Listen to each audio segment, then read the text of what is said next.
Saudi আরবে যত কিছু হোক পাকায় খাইতে হোক, পাকানি ছাড়া মাপ নাই।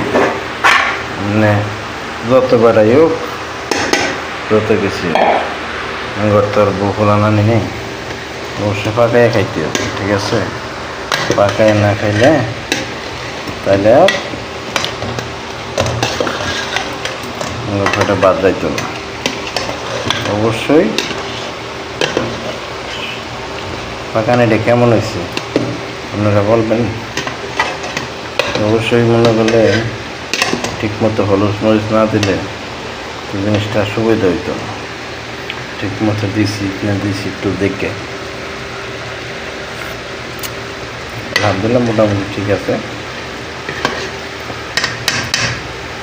মোটামুটি পারফেক্ট আছে, সব কিছু সমস্যা নেই। অবশ্যই আপনারা সাথে থাকবেন, দেখা যাক কী করা যায়। দেখো না এই জিনিসটাই